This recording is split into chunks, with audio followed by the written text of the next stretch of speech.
I want to welcome our viewers, and we together want to say good evening to Dr. Zelenko. Hi, Rabbi. Thanks so much for having me. How are you, Dr. Zelenko? We would like really to hear about decisions, how to make decisions in life, how to make mature decisions. Yeah. I've gone through extensive higher education. And what I realized that higher education in this generation is not is indoctrination. It has nothing to do with developing skills of critical thought, of how to analyze a situation and come to a best decision under certain specific circumstances. Rather, it's pre-programming a person to react in a certain way under those specific parameters. And that is very dangerous because we're raising a generation of robots who are very easily brainwashed and could easily turn into a mob of anarchy, which we're seeing now in the streets. If you look at the streets in the cities that have riots, the organizers of these riots are not, come from privileged homes in suburbia. And it's not the way would you think from people from the inner cities, but rather spoiled children or young adults who believe that everything is owed to them just because they exist. So, and that's how they've been pre-programmed to think. So anyway, let's get to the Torah, and in last week's section of the Torah, which is called Chaya Sarah, the life of Sarah, it describes that Sarah, which was the wife of Abraham, the mother of Isaac, Yitzhak, passed away. And the Torah writes that she was 127 years old when she passed away. But it doesn't say 127. It says a very interesting formula. She was 100 years and 20 years and 7 years. And that's a very interesting way of describing a number. They could have said just 127. The Torah is extremely precise. There's nothing extra in the Torah. So if there is a unique formula being used, that it comes to instruct you with a life lesson. So what is one of the commentators is Rashi explains why this formula. It says like this, that when she was 100 years old, Sarah, she was 20. And when she was 20, it was like when she was 7. And we need to understand that because those numbers represent certain stages of development. So for example, when she was 100, she was like 20, meaning the 80-year journey from the age of 20 to 100, she stayed the same. She didn't change. Now, what does the age 20 represent? So it's interesting, according to Jewish law, a person does not get power of attorney of their inheritance until they reach the age of 20. Also, spiritually speaking, the age of 20 represents the revelation of what's called Meichen de Gadlus, or a mature mind. And at that point, a person becomes fully responsible for their actions. Everything up to the age of 20 was a preparation, an education, training to live. And at the age of 20, you're fully developed intellectually and are then held accountable for your actions. So it turns out that the second you turn the age 20, you're completely clean. You're free of sin.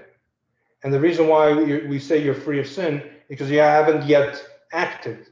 I'm talking about the split nanosecond that you become 20. You have a clean white accounting, and there's no blemishes there. Everybody following? Yeah. And what it means is that when she was 100, she was like 20, meant she lived 80 years, which is quite a long bit of time. And in those 80 years, did not sin. She was just as clean of sin when she was 100, like what she was when she was 20. That's quite an accomplishment. How many of us here could actually say that?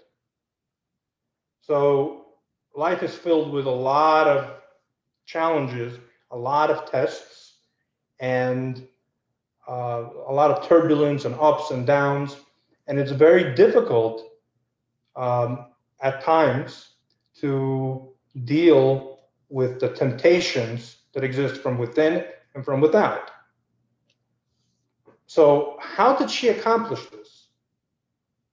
This is, by the way, not just an interesting story. It's a prescription of how we could accomplish this. So the answer is, when she was 20, she was like when she was 7. And whatever that's I'm going to explain in a minute, but whatever that is the mechanism through which the 80-year journey was a successful journey where she didn't sin. What happens at the age of 7? A formal education. And in most cases. And education means that you have a teacher. Right? You don't learn on your own, especially when you're young. You are given a guide, someone who's older, more experienced, and they guide you in your development. Ideally, they guide you in a way where you learn how to make critical decisions and analyses, and hopefully these decisions are in line with the will of God. Now, the nature of young adults, especially at the age of 20, is, don't tell me what to do. I'm 20 years old. Let me live my life. I could figure out on my own. Now, that is great, but it's also dangerous. There has to be a very fine balance between full autonomy and proper development and maturation. And no one is perfect at the age of 20. And so there are still many levels of understanding that this young 20-year-old is going to need to master. For example, marriage.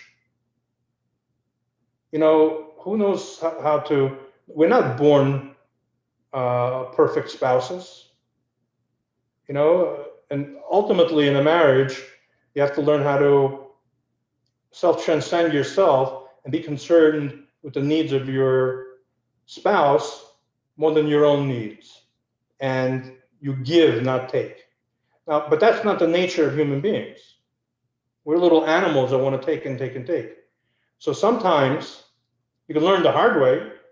You can make mistakes and get divorced and all that. Or you can get instruction and advice how to deal with situations as they come up. So that's very important. It's very important to maintain a connection with a wise person, that even when you're 20, you still have a resource of taking counsel when you come into contact with a situation that you are not familiar with. You see that in medical training, by the way. At this point, it's in most cases, I don't need to ask anyone. I've been practicing medicine for 20 years, and I know how to just do the research to find the approach. However, once in a while, I come across a situation where I'm just confused on what to do, and I will find the expert in the field and call them and ask them for guidance, because a person's life is at stake. But when I was younger, it was much more frequent. Now, and that's very important to have a mentor, someone who could even sometimes rebuke you and say, listen, you're not going in the right direction.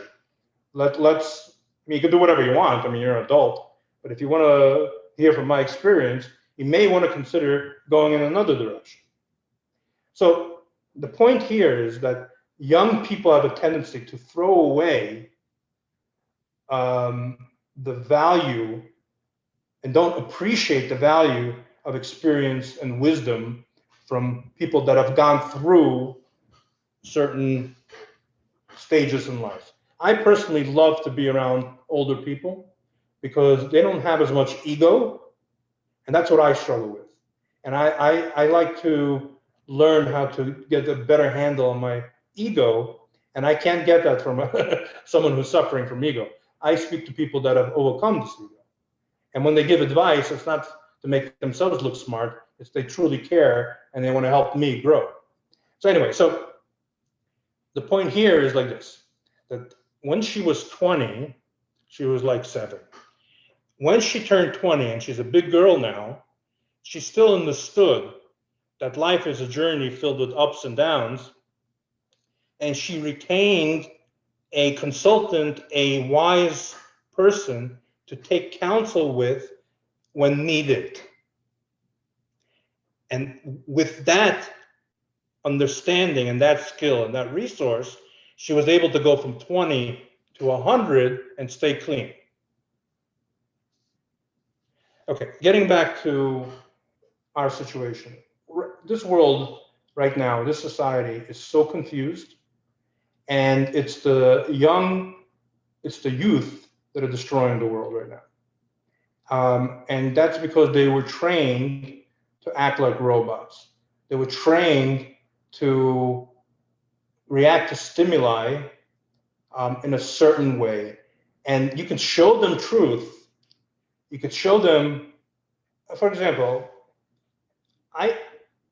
if 1 plus 1 equals 2, which is the truth, but I will educate a generation of kids to think 1 plus 1 equals 3. And any textbook or any internet post that will contradict that, I will censor. And they will only get exposed to 1 plus 1 equals 3. So the reaction will be, when they see something, that's how they're going to react to that stimuli. Now, what's wrong with that? A lot is wrong with that, because it's not true.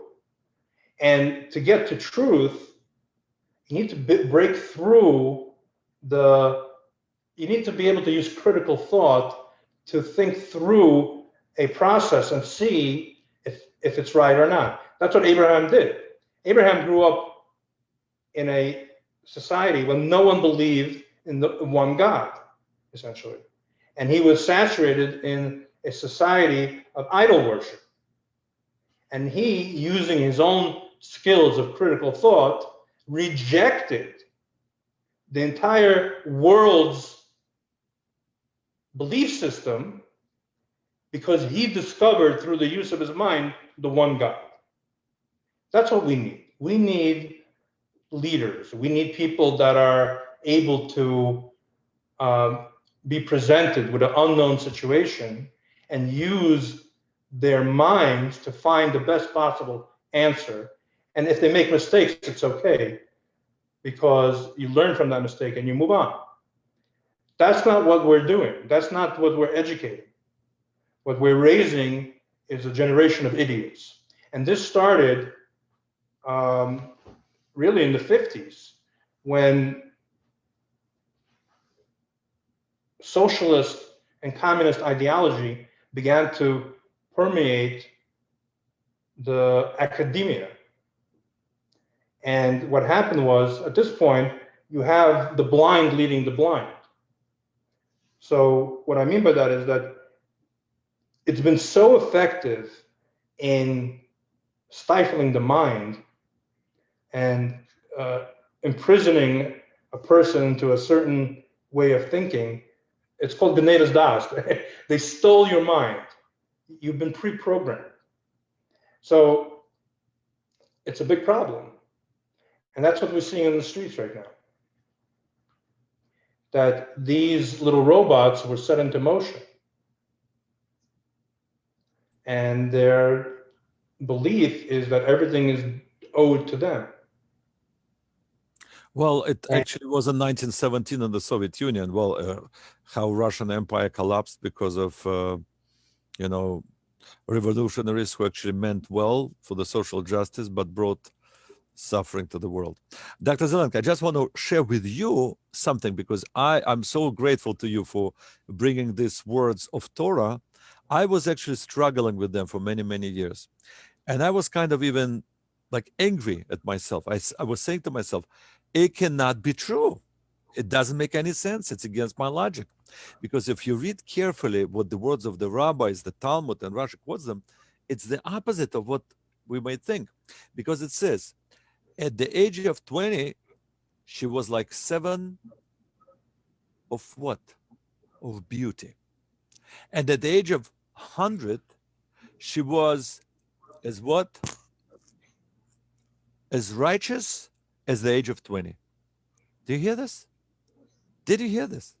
I would say to myself, it has to be the opposite. She should be beautiful at the age of 20, if 100 is 20, and she should be righteous at the age of 7 when she's 20. Makes more sense?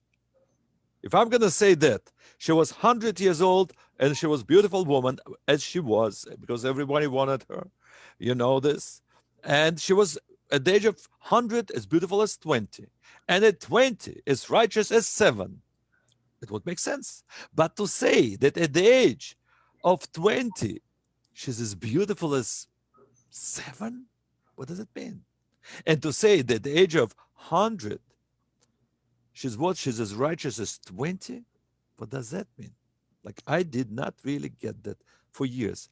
And one day I came up with an idea, and I have to admit, later on I found it in one of the commentators, Mizrahi.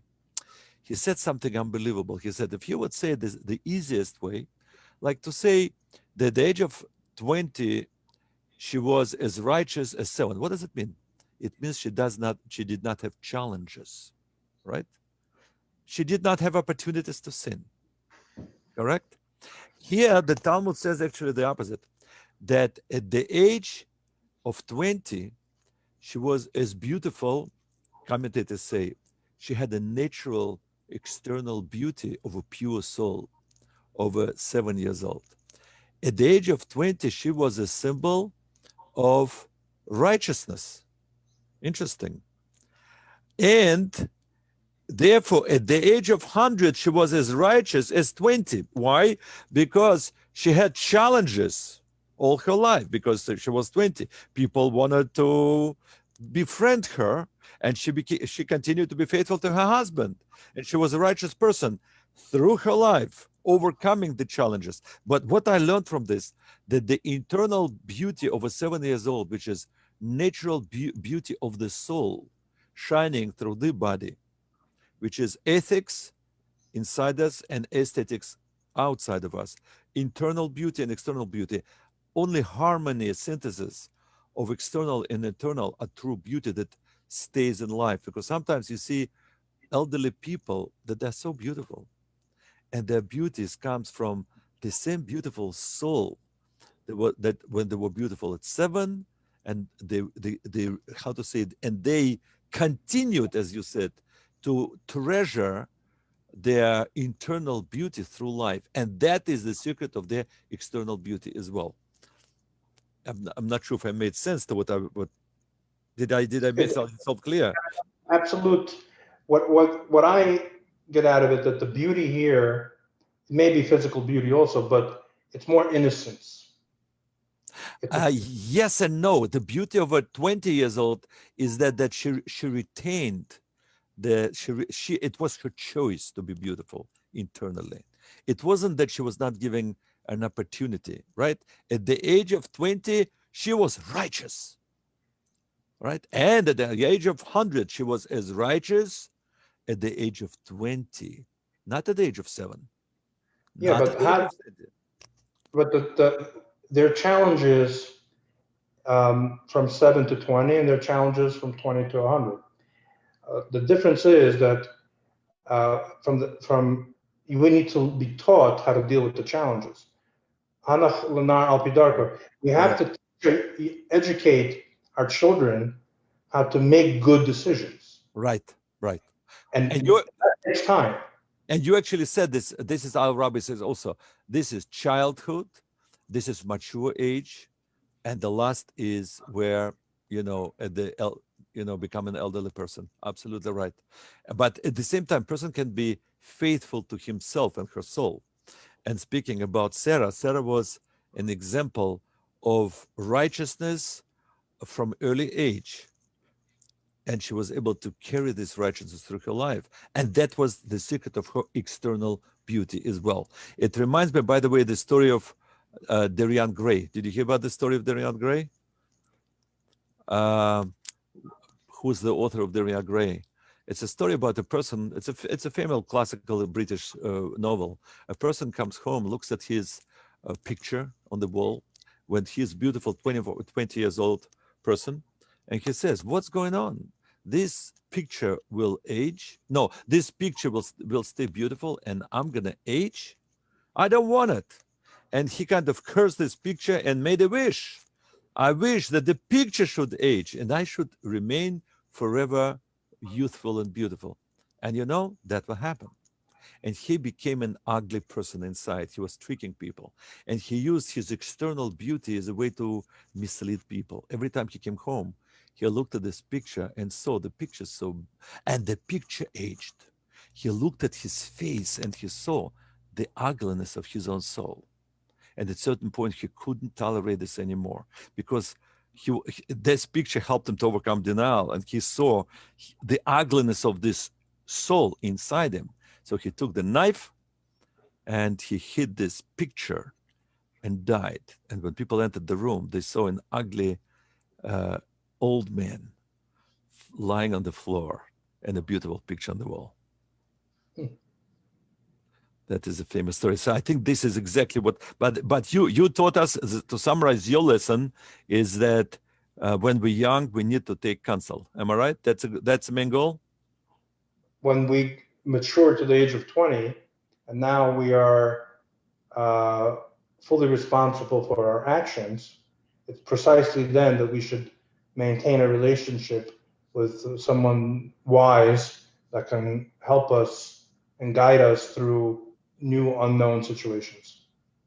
You're right to the degree that I would only argue that Maharal from Prague commented on the words Asel Harav, which says every person should have a Rav, or I think in Lubavitch we say Mashpia. Am I right? That every person Correct. have a counsel. So Maharal adds one word. He says one thought. Everyone should have a Rav or counsel, even if you are smarter than him. Can you imagine this? Even if you think you're smarter than him. Like, why do you need somebody to advise if you're smarter than him? That's, I see. Why? I don't know. Well, because nobody probably, if you're going to look for someone that's smarter than you, may not ever find it because people think I'm the smartest, right? So just to make sure that a person is in a way selfish, ein odom roe negias atzmo, a person doesn't see himself in his situation. We are blinded. And do you know what people say? Do you know how the most difficult patients? You tell me, by the way, you're a doctor. I was told that the most difficult patients actually, which profession are the most difficult patients? Doctor, what do I'm you say? thinking. Which Uh, profession?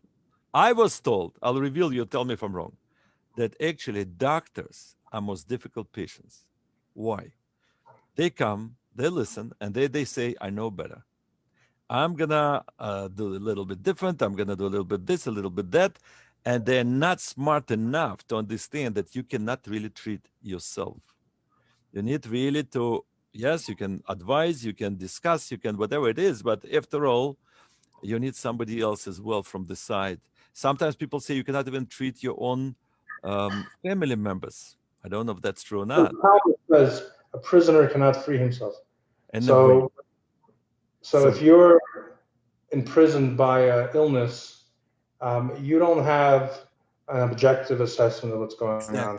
Exactly. So for that reason, at any age, not just in young age, at any age, we should be blessed to have a person we trust and seek counsel. I agree. And I want to thank you for counseling so many of our viewers with your wisdom, with your courage, and your medical experience encourages and inspires people to stand for their health and for health of humanity. I want to wish you that your Zelenko protocol should help us to defeat this coronavirus or return corona to the creator of the world. I want to thank you so much. Wishing you full refuah shlema and gesund and joy to you and your family. Yeshua. Amen. Thank you Thank so you. much. Thank you. Bye-bye.